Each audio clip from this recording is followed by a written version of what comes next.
శుభోదయం. Global బెతేనియా Calvary ministry తరపున ఈ ఉదయకాల సమయంలో మరొకసారి మీ అందరితో కూడా కలుసుకుని దేవుని యొక్క పరిశుద్ధమైన మాటలు ధ్యానించుటకును దేవుడు నాకు ఇచ్చిన మధురమైన అవకాశమును బట్టి దేవునికి ప్రత్యేకమైన వందనాలు తెలియచేసుకుంటూ ఉన్నాను. ఈరోజు కూడా పరిశుద్ధమైన వేద గ్రంథముల నుండి మరొక చక్కటి మాటను చదువుకుందామండి. యెహోషువ గ్రంథము 10వ అధ్యాయము 12వ వచనాన్ని నేను చదువుతున్నాను. దయచేసి గమనించండి. యెహోషువ గ్రంథము 10వ అధ్యాయము 12వ వచనము. యెహోవా ఇజ్రాయేలీయుల ఎదుట అమోరీయులను అప్పగించిన దినమున ఇజ్రాయేలీయులు వినుచుండగా యెహోషువ యెహోవాకు ప్రార్థన చేసెను. సూర్యుడా, నీవు గిబియోనులో నిలువుము. చంద్రుడా, నీవు అయ్యాలోను లోయలో నిలువుము. జనులు తమ శత్రువుల మీద పగ తీర్చు కొరకును సూర్యుడు నిలిచెను, చంద్రుడు ఆగెను అను మాట యాషారు గ్రంథంలో వ్రాయబడి ఉన్నది కదా. దేవునికి స్తోత్రం కలుగునుగాక. చాలా గొప్ప మాట అండి. యెహోషువ ప్రార్థన చేయగా సూర్య చంద్రులు ఆపేసినటువంటి దేవుడు.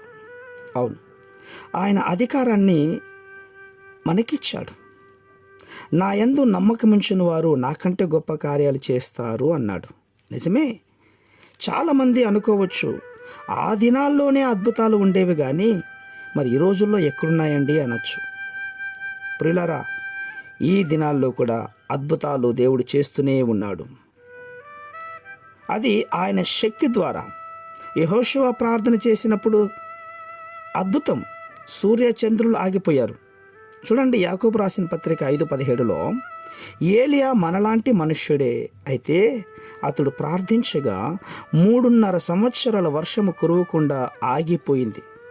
ఆ తర్వాత అతడు ప్రార్థన చేయగా వర్షం కురిసింది. ఒక మనుష్యుడు ప్రార్థిస్తే ప్రకృతికి దేవుడు ఆజ్ఞ ఇస్తూ ఉన్నాడు. ఈ మాట ఎప్పుడు మర్చిపోవద్దు. ఎందుకే తెలుసా? ప్రకృతి మీద అధికారం కలిగినటువంటి దేవుడు కాబట్టి. ఒకవేళ పంట పొలాలు ఎలా పండుతాయని భయపడుతున్నావా? అయ్యో, వరదలు ముంచేస్తున్నాయని భయపడుతున్నావా? సృష్టికర్త అయిన దేవుణ్ణి ఆరాధిస్తున్న వారులారా, ఆ సృష్టికర్తను వేడుకోవాలి. ప్రభువా, పంటల మీద ఏ ఉపద్రవము రాకుండా మీ ఆజ్ఞ ఇవ్వండి అని. ఆకాశానికి, మీరు వాతావరణానికి ఆజ్ఞ ఇవ్వండి. ఎందుకంటే దేవునికి అధికారం ఉందండి. ఆ అధికారం కలిగిన దేవుణ్ణి నీవు కలిగి ఉన్నావు కాబట్టి. అవును, ఇంతేనా బ్రతుకు అని ఎందుకు అనుకుంటూ ఉన్నావు? చాలామంది ఈ రోజుల్లో, ఈ దినాల్లో, ఈ లోకంలో ఎమ్మెల్యే నాకు తెలుసు, మినిస్టర్ నాకు తెలుసు అని విర్రవీగిపోతూ ఉంటారు. ఎవరో అధికారులు ఉన్నారని, అధికారంతో నేనేదో చేయబోతున్నానని వాళ్ళు విర్రవీగిపోతుండొచ్చు. నీకు ఒక అధికారం ఉన్నాడండి. వాళ్ళ అధికారం కొంతకాలమే. ఎప్పుడు ఉంటుందో ఎప్పుడు పోతుందో ఎవరికి తెలియదు. కానీ నీవు నేను సేవిస్తున్న నీ ప్రభు ఆయన అధికారాన్ని గతించిన కాలంలో, ఇప్పుడు జరుగుతున్న కాలంలో, జరిగిపోయే కాలంలో సర్వాధికారి అయి ఉన్నాడు. ఆ అధికారం చోతనే ప్రార్థించండి, అద్భుతాలు చూస్తావు. పరిశుద్ధమైనటువంటి మా ప్రియ పరలోకపు తండ్రి, యెహోషువ ప్రార్థించగా సూర్య చంద్రులను ఆపినటువంటి వాడు. మరి మాటలు వింటున్నటువంటి వారి కుటుంబాలలో ఎన్నో శ్రమలు, బాధలు, ఇబ్బందులు, ప్రభా సమస్యలతో సతమతమవుతున్నటువంటి బిడ్డలు ప్రార్థించగా ఆ సమస్యలను విడుదల కలిగించే దేవుడు అయినందుకే స్తోత్రం.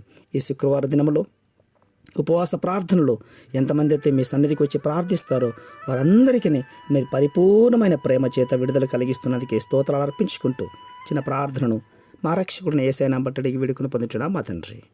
ఆమేన్, ఆమేన్, ఆమేన్.